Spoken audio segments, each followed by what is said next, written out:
हमारी कहानी एक जाने पहचाने कैरेक्टर से शुरू होती है। दिन में ऊपर देखो, वह चमकीला लाइट का गोला सूरज है। ये हमारे सोलर सिस्टम का दिल है। ये एक स्टार है, एक बड़ा शानदार इनकैंडेसेंट गैस का गोला। अरबों सालों से यह हमारे प्लैनेट पृथ्वी के लिए एक स्टेडफास्ट एंकर रहा है।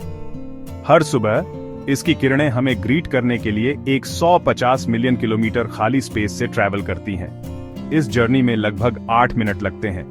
ये लाइट सिर्फ ब्राइटनेस से ज्यादा है। ये वह एनर्जी है जो लगभग सभी लाइफ को, जिसे हम जानते हैं, फ्यूल करती है। सबसे सिंपल प्लांट्स के बारे में सोचो। वे फोटोसिंथेसिस नाम का एक तरह का मैजिक करते हैं।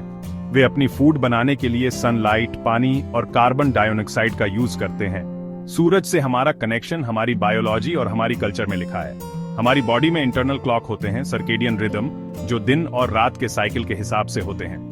हजारों सालों से इंसानों ने सूरज की पूजा की है, साइंस के इसे एक्सप्लेन करने से बहुत पहले ही इसकी वाइटल रोल को समझते हुए। अपने थॉट एक्सपेरिमेंट को समझने के लिए हमें पहले इसके सेंट्रल फिगर को समझना होगा, black hole. Cosmic vacuum cleaner की सेंसेशनल इमेज को भूल जाओ।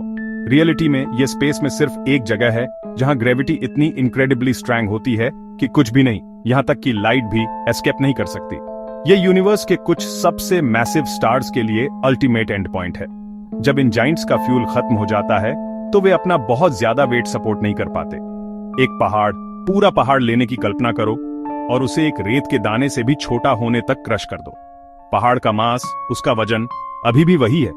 इस सिंगुलैरिटी के चारों ओर एक बाउंड्री होती है, एक पॉइंट ऑफ नो रिटर्न। हम इस बाउंड्री को इवेंट होराइजन कहते हैं। कुछ भी जो इवेंट होराइजन को पार करता है, एक प्लैनेट, एक स्टार, एक लाइट की बीम, हमेशा के लिए ट्रैप हो जाता है। अब चलो सूरज की तुलना ब्लैक होल से करते हैं। वे पूरी तरह से ऑन पॉजिट लगते हैं। सूरज बहुत ज्यादा लाइट और एनर्जी का सोर्स है। सूरज एक विशाल, घूमता हुआ गर्म गैस का गोला है जिसका डायमीटर लगभग 1.4 मिलियन किलोमीटर है। यह अपने कोर में न्यूक्लियर फ्यूजन से निकलने वाली एनर्जी से लगातार बाहर की ओर धकेलता है। हमारे सूरज के मास वाले ब्लैक होल के लिए यह इवेंट होराइजन आश्चर्यजनक रूप से छोटा होगा। इसकी रेडियस केवल लगभग 3 किलोमीटर होगी। फंडामेंटल डिफरेंस उनकी डेंसिटी और ग्रेविटी के साथ लड़ाई में है। सूरज अपनी लड़ाई जीत रहा है। एक ब्लैक होल उस लड़ाई को सबसे शानदार तरीके से हार चुका है।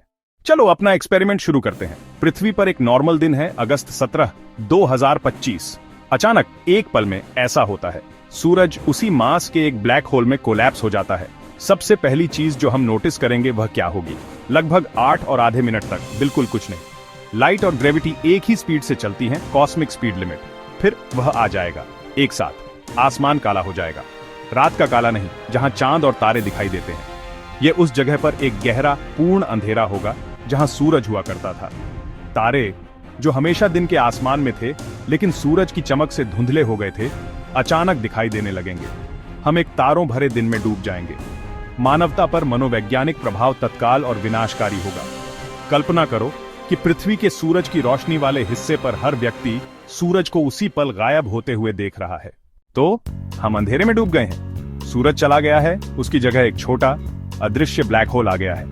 क्या पृथ्वी इस नए कॉस्मिक मैनेस में खींची जाएगी? यह सबसे कॉमन मिसकंसेप्शन है। इसका जवाब सरप्राइजिंगली नहीं है। ग्रेविटी 2 चीजों पर डिपेंड करती है, मास और डिस्टेंस। इसलिए पृथ्वी और बाकी सभी प्लैनेट्स पर ग्रेविटेशनल पुल बिल्कुल वैसा ही रहेगा। पृथ्वी को सूरज के चारों ओर अपनी ऑर्बिट में रखने वाला फोर्स सूरज के मास से डिफाइन होता है, न कि उसके साइज या वह किस चीज से बना है। हमारा प्लैनेट सूरज से 150 मिलियन किलोमीटर दूर है। नए ब्लैक होल का इवेंट होराइजन केवल लगभग 3 किलोमीटर रेडियस का होगा। पृथ्वी इस पॉइंट ऑफ नो रिटर्न के कहीं भी करीब नहीं होगी। अपनी ऑर्बिट स्टेबल होने के साथ सतह पर हमारे साथ क्या होगा? सूरज की रोशनी और गर्मी खोने के परिणाम तेज और विनाशकारी होंगे। ग्लोबल टेम्परेचर गिरने लगेगा। वैज्ञानिकों का अनुमान है कि औसत वैश्विक सतह का तापमान एक सप्ताह के भीतर फ्रीजिंग पॉइंट से नीचे गिर जाएगा। एक साल के भीतर यह शायद लगभग -100 डिग्री सेल्सियस तक गिर जाएगा। पृथ्वी पर जीवन को एक अभूतपूर्व गति और पैमाने के विलुप्त होने का सामना करना पड़ेगा। फोटोसिंथेसिस तुरंत बंद हो जाएगा। दुनिया भर के पौधे दिनों या हफ्तों के भीतर मर जाएंगे। इससे ग्रह पर लगभग हर फूड चेन कोलैप्स हो जाएगी। हर्बीवोर्स पौधों के बिना भूखे मर जाएंगे और कार्निवोर्स जल्द ही उनका पीछा करेंगे। इंसान कुछ समय के लिए जीवित रह सकते हैं। हम पृथ्वी की अपनी आंतरिक गर्मी से या अपने बचे हुए फॉसिल फ्यूल को जलाकर या न्यूक्लियर पावर का उपयोग करके जियोथर्मल एनर्जी के माध्यम से गर्मी पैदा कर सकते हैं। लेकिन यह सर्वाइवल एक निराशाजनक गंभीर मामला होगा। हम एक जमे हुए मकबरे में उधार के समय पर रह रहे होंगे। पृथ्वी की सतह बर्फ का एक निर्जन बंजर जमीन बन जाएगी, अंटार्कटिका से भी ज्यादा ठंडी। वातावरण खुद अंततः जम जाएगा। ऑक्सीजन, नाइट्रोजन और अन्य गैसें तरल में बदल जाएंगी और फिर सतह पर बर्फ के रूप में गिर जाएंगी, जिससे पृथ्वी एक बंजर, हवा रहित बर्फ का गोला बन जाएगी। यह हमारी जीवंत दुनिया के लिए एक धीमी, ठंडी और शांत मौत होगी। तो हमने इस डरावने सिनेरियो को एक्सप्लोर किया है। हमने अपनी दुनिया को अंधेरे में डूबे हुए देखा है, उसका जीवन एक बढ़ते पूर्ण ठंड से बुझ गया है। लेकिन यह याद रखना जरूरी है कि यह पूरी तरह से एक थॉट एक्सपेरिमेंट है। जैसा कि हमने चर्चा की, हमारा सूरज ब्लैक होल बनने के लिए सही तरह का तारा नहीं है।